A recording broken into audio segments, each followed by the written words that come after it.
In the brutal Dakota winter of 1878, abandoned homesteads became graves for the unprepared. Eliza Freeman, a young black widow left to die by prejudiced settlers after her husband's suspicious murder, faces starvation as supplies dwindle and temperatures plummet. When wealthy cattleman Augustus Montgomery breaks down her door during a blizzard, offering marriage in exchange for survival, Eliza must decide if trading one form of captivity for another is worth uncovering the truth about who really wanted her dead. With frost-hardened resolve, she vows to become more dangerous than the winter that failed to kill her. A snow-covered cabin in flames at night. A woman's silhouette against the firelight, holding a bloodied rifle, standing over two dead men, one dressed as a wealthy rancher, one in settler's clothes. Behind her, a third man lies wounded, watching in horror as she turns toward him. Her face illuminated to reveal tears streaming down dark cheeks. "You all thought nature would kill me," she says softly. "But I learned from the winter." The wagon wheels sank into Dakota mud. Spring's false promise had lured many settlers west, only to trap them in autumn's early freeze. Thomas Freeman wiped his brow despite the chill. His wife, Eliza, sat straight-backed beside him, her dark hands clasped tightly in her lap. "It's not Chicago," Thomas said. Eliza studied the scattered buildings of the settlement, wood and hope assembled against the vast prairie. "No," she agreed, "it's not." The settlement's lone street emptied as they passed. Faces appeared in windows, then withdrew. A child pointed until his mother pulled him inside. Hargrove's general store dominated the far end.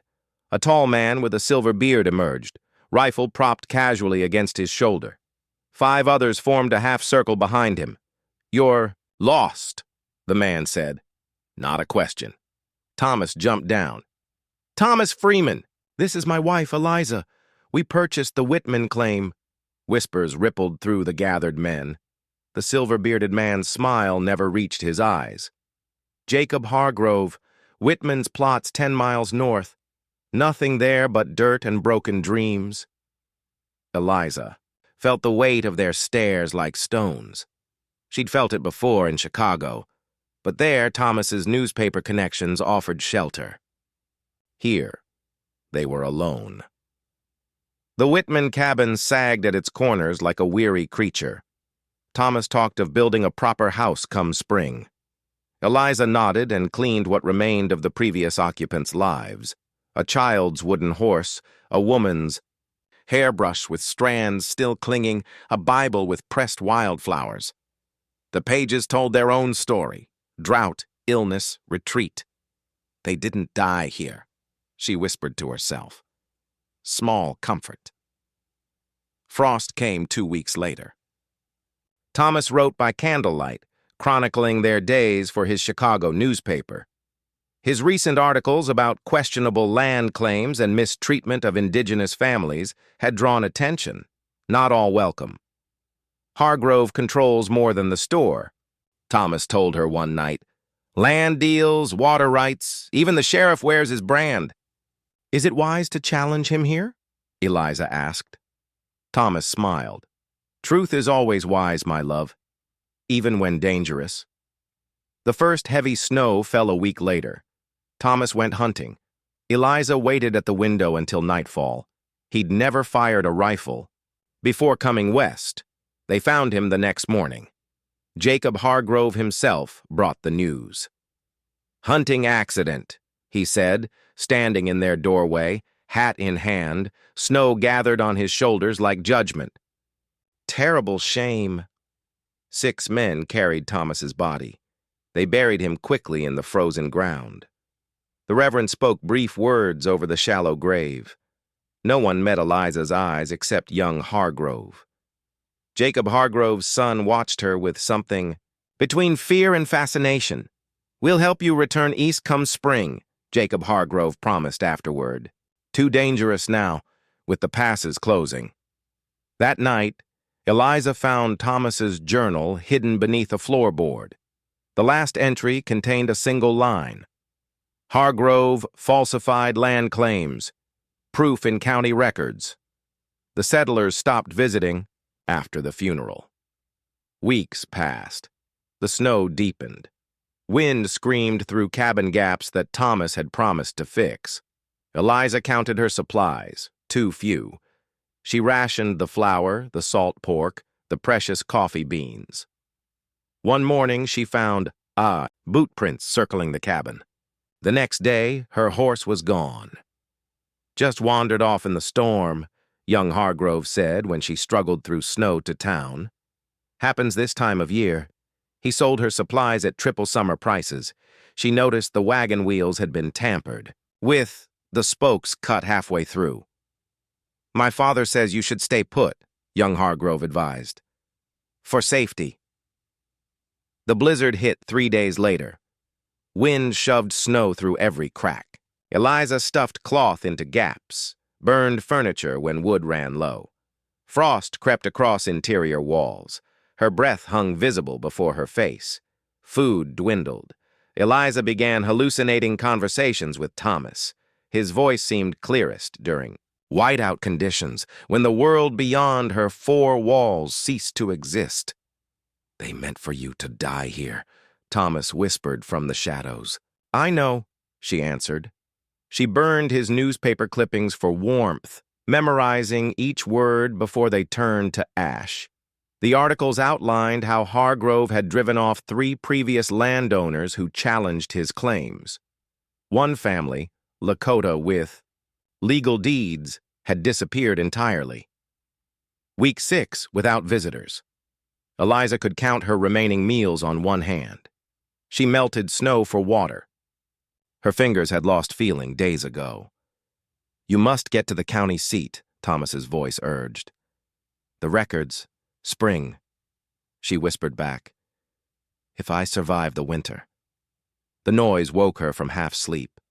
Wood splintering, men's voices. They'd finally come to check if Winter had finished their work. Eliza grabbed the fire poker, her only weapon. The door burst open.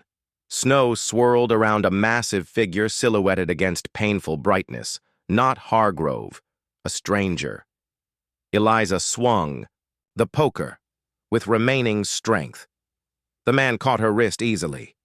Steady now, a deep voice commanded. She collapsed against him. Darkness rushed in. His arms seemed impossibly warm as he lifted her. Montgomery is going to have questions about this one, another voice said. Consciousness slipped away. Her last thought was of Thomas's journal, still hidden beneath the floorboards. Eliza woke to softness, actual warmth, a real bed with sheets that smelled of lavender. For one terrifying moment, she believed she had died. A woman's face appeared. Above her, lined but kind, gray hair pulled tight beneath a white cap. There you are, the woman said, pressing a cool cloth to Eliza's forehead. The master will want to know you've woken. Master? Eliza croaked. Mr. Montgomery, the woman's eyes crinkled with what might have been amusement. He doesn't usually bring in strays. Augustus Montgomery came to her on the 3rd day of consciousness, not a visit, an assessment. He filled the doorway like the mountains filled the horizon, inevitable, permanent. His eyes moved over her with cold calculation. You're looking better, he said. Mrs. Freeman, isn't it? Eliza's fingers tightened on the bedsheet. No one here should know her name. He crossed to the window. Sunlight caught in his beard. Dark, shot through with silver, like iron filings on coal. A cattleman's weathered face with a banker's sharp gaze. I knew your husband. Met in Chicago last spring. Intelligent man, principled. She sat straighter despite her weakness. Then you know how he died. Montgomery turned. I know what they claim. Hunting accident. Murder, Eliza said. The word hung. Between them. Likely, he nodded. Hargrove doesn't tolerate threats. I found your cabin while surveying new grazing lands. Looked abandoned until we saw smoke. He moved closer. His shadow fell across her bed. "I have a proposition, Mrs. Freeman." Montgomery's proposition was simple in its brutality. Marriage, protection for her, respectability for him. Eastern investors were coming. Railroad money, cattle contracts. They preferred family men, stable men. A bachelor nearing 40 raised. Questions. A business arrangement, he clarified. Nothing more required. Eliza studied him. His hands bore calluses beneath fine clothes. New money, self-made. "And if I decline?" His eyes met hers directly. "Spring coach leaves in 6 weeks. I'll provide funds for your return east." Truth wrapped in courtesy. 6 more weeks of winter. 6 weeks as a charity case in a stranger's home, or the wife of the territory's most powerful man. "I have conditions," she said. A flicker of surprise crossed his face. "Name them." Education for local children. All children, including indigenous. Now genuine surprise. Unusual priority. Thomas's priority, she corrected. "And mine." He considered her with new interest. "Anything else?" "Autonomy within the household. I won't be a decorative object." "Never. Thought you would be." A ghost of a smile. "Anything else?" "Protection from the Hargroves." Montgomery's smile vanished. That was implied from the beginning. The wedding happened 10 days later. A judge, not a preacher. Montgomery's ranch house overflowed with territory notables eager to witness the inexplicable marriage. Men who controlled railroads, men who moved cattle, men who decided which towns lived and which withered. The bride wore blue, not black, not white, the color of distance, the color of sky above prairie. The groom wore satisfaction like a well-tailored coat. They signed papers, before and after the ceremony. Property agreements, financial provisions, lines of succession, all favoring Eliza should misfortune befall her new husband. Montgomery's lawyer looked pained at each signature. "Insurance," Montgomery explained later. "Against accusations." Eliza understood. Any accident, any illness would raise questions. She was the destitute widow he rescued, now wealthy beyond imagining. Should he die, suspicion would follow her like a shadow. Montgomery slept elsewhere that night, and all nights after. The house had belonged to someone else before Montgomery, someone with traditional tastes and excessive funds. Heavy velvet draperies, dark wooden furniture that swallowed light. Every surface burdened with ornaments collecting dust. Eliza began in her own rooms, drapes removed, windows cleaned, sunlight allowed entry. She moved outward day by day, reclaiming spaces, introducing simplicity. The staff watched wearily at first, then with growing approval. Mrs. Chen, the cook, was first to thaw. She found Eliza in the kitchen before dawn, making her own tea. "Not proper," Mrs. Chen scolded. Then, seeing Eliza's expression, "I'll teach you real tea, not this English nonsense." The housekeeper, Mrs. Abernathy, surrendered next. She discovered Eliza mending linens, fine, neat stitches that matched her own exacting standards. "My mother believed idle hands invited devils," Eliza explained. Mrs. Abernathy almost smiled. "Mine believed the same." Montgomery watched her changes with quiet amusement. He spent days writing boundaries, meeting with ranch managers, negotiating contracts, sometimes returning mud-spattered and bone-weary, other times immaculate from town meetings, bringing small gifts, books, seed catalogs, once sheet music, though no piano existed in the house. "For when we get one," he said simply. She learned his contradictions through observation. The ruthless businessman who refused to evict a widow from prime grazing land. The hard employer who secretly paid for a former ranch hand's surgery in Denver. The territorial power who defended a Mexican worker against accusations of theft. "Not charity," he corrected when she mentioned it. "Justice." Spring arrived in fragments. Snow retreated to shadowed places. Mud replaced ice. Green whispers appeared on south-facing slopes. Eliza planted a kitchen garden with Mrs. Chen's guidance. Montgomery watched from his study window, something unreadable in his expression. The dinner party was Montgomery's idea. Eastern Railroad investors were coming, territorial politicians, wealthy ranchers, and the Hargroves, father and son, newly employed managing Montgomery's southern pastures. "You hired them," Eliza said. "Not a question. Keep enemies closer," Montgomery replied. "They know the southern ranges best," Eliza said. Montgomery nodded. "They do." Eliza wore green, the color of new growth, the color of life after winter. Her hair arranged simply, her mother's jet earrings her only adornment. The guests arrived in waves of expensive wool and forced laughter. Jacob Hargrove entered last, gray beard now fully white. He froze mid-stride when he saw her. Young Hargrove bumped into his father's back, face draining of color when he followed his father's gaze. Eliza smiled, lifted her glass slightly, watched terror bloom in their eyes. The dinner proceeded with excruciating civility. Railroad men spoke of progress. Politicians promised prosperity. Hargrove contributed nothing, eyes fixed on his plate as if salvation might be found between potatoes and beef.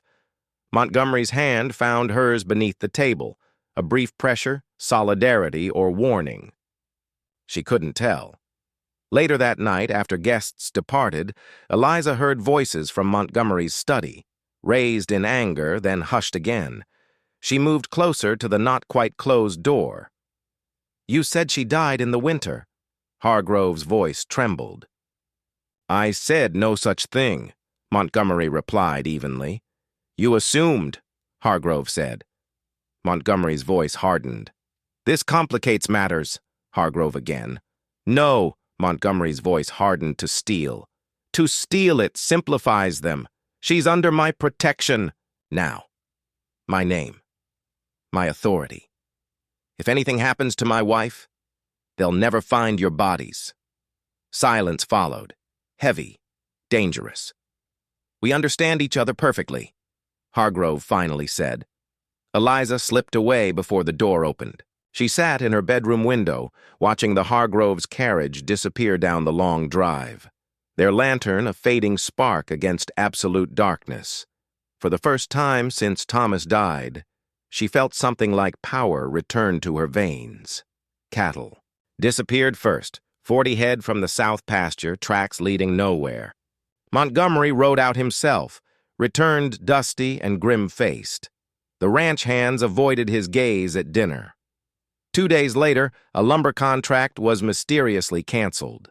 Then a mortgage note called in early on property Montgomery had recently acquired. Small cuts, precisely placed. The work of men who understood business as warfare. Eliza found Montgomery in his study past midnight, lamp burning low, papers spread across his desk like battle plans. He didn't look up when she entered. "The Hargroves," she said. He nodded once, proving their worth to whom. His eyes met hers. "Good question. Spring rains made mud of the roads. The ranch became an island in a sea of impassable terrain." Montgomery paced like a caged predator. Eliza watched him from windows, from doorways, cataloging his restlessness, his increasing vigilance. She found him one evening staring at rainfall. "You could dismiss them," she suggested, "and lose sight of them." He shook his head. "Better the snake you can see." The ledgers revealed the pattern.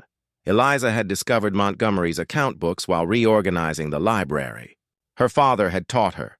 Figures alongside scripture. Numbers spoke truth when men lied. Montgomery found her surrounded by open books. "The Hargroves target your newest acquisitions," she said. "Properties purchased in the last 6 months. Nothing older." Interest kindled in his eyes. "Show me." They worked through the night, Eliza plotting losses on a map, Montgomery supplying property dates. By dawn, a pattern emerged, a perfect circle of sabotage around a seemingly worthless tract near the county line. "What's there?" she asked. Montgomery's smile was winter cold. According to surveys, nothing. According to Thomas's last article, everything. The article was among Montgomery's papers, unfinished, unpublished. Thomas's final work, an expose on water rights manipulation. The creek feeding the entire valley originated on that worthless tract. Control the headwaters? Control the territory? Thomas discovered this. Eliza's fingers trembled on the pages. Her husband had touched them. Montgomery met her eyes. I warned him about the risk. He volunteered, Montgomery said. Eliza's voice broke. For what? Montgomery sank into his chair for the first time. She saw genuine weariness in him. A colleague. I tracked war criminals after the rebellion ended, men who profited from Reconstruction. The Hargroves fled south with blood money, then west with land schemes. Thomas helped me find them. You used him as bait, she whispered. He met her eyes. I warned him about the risk. Thunder rolled in the distance, spring gathering again, the air between them charged with unspoken accusations. I was coming to warn him, Montgomery continued. Arrived too late, found his grave instead, then searched for you. Understanding dawned. Not from kindness, for evidence. His silence confirmed it. Our marriage. She forced strength into her voice. Another strategy? Something flashed across his face. Pain, perhaps, or merely calculation. Initially, he admitted, protection for you, access to Hargrove for me. And now, the question lingered between them.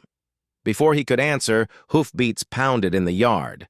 Mrs. Abernathy appeared at the study door, face drawn with concern. Sheriff's here, she announced with papers. Montgomery rose. We'll finish this later. Yes, Eliza agreed coldly. We will. The creek was rising. Spring runoff from mountains still winter-capped. Fields turned to shallow lakes. Roads disappeared beneath muddy water. The world dissolving its boundaries. The sheriff was tall, thin, with eyes too close together. His badge knew his authority borrowed. He handed papers to Montgomery with unconcealed satisfaction. Arrest warrant, he announced. Murder of Thomas Freeman. Montgomery showed nothing on his face. Interesting timing. Witness came forward, the sheriff said. Says he saw you arguing with Freeman day he died. Says Freeman threatened to expose your water rights scheme. Montgomery didn't move. And you believe him? Jury will, the sheriff said. Montgomery turned to Eliza. His eyes held volumes, warning, apology, instruction. Check the false bottom in my desk, he said quietly. Trust no one until you know the whole truth. The sheriff led him out into rising water. Their horses splashed through growing puddles. Eliza watched from the porch, face impassive. A carriage appeared on the horizon, Eastern investors arriving exactly on schedule. The perfect storm of crisis. Montgomery arrested, evidence missing, money at stake, and Eliza alone at the center, with enemies on all sides. The false bottom of Montgomery's desk contained a war, not metaphorically. Actual battle plans, maps of territorial holdings like military objectives, deeds with bloodstains at their edges, photographs of 3 families, all dead now, according to the neat handwriting beneath each image. Evidence methodically gathered, lives cataloged, then lost. The largest folder held Hargrove's past, Confederate officers who had massacred surrendering black Union soldiers, war criminals who fled south, then west, shedding identities like snakeskin. The Hargroves, father and 2 sons, had found prosperity and corruption, land grabs, water rights manipulation, selective enforcement of territorial law.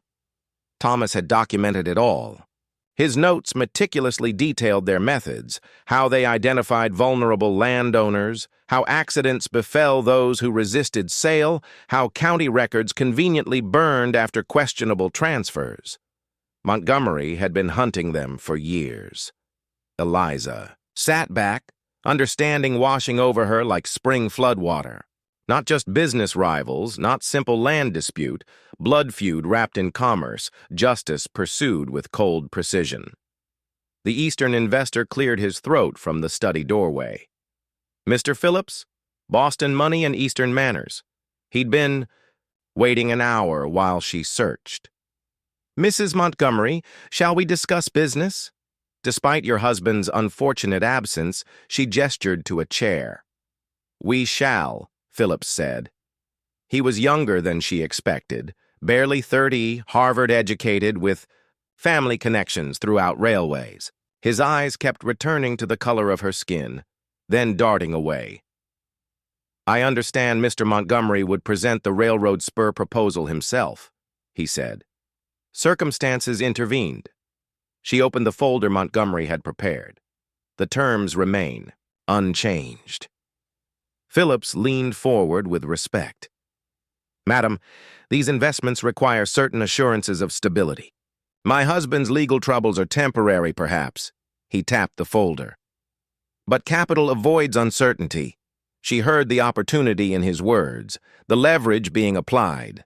The water rights alone guarantee returns exceeding 20% annually. Do you know another investment offering such security? His eyebrows rose slightly. You understand the figures. I prepared them.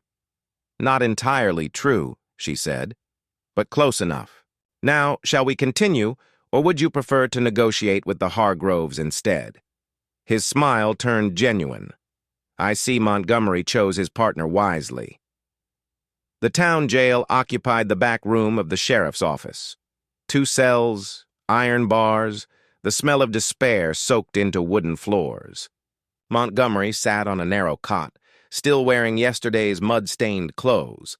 They allowed her 10 minutes. The sheriff watched from the doorway, fingering his gun belt nervously. Phillips signed, she told Montgomery. Full amount. Relief flashed across his face. Well done. The evidence in your desk, she lowered her voice. It explains much. Not everything. No, he said. Time now. Montgomery glanced toward the sheriff.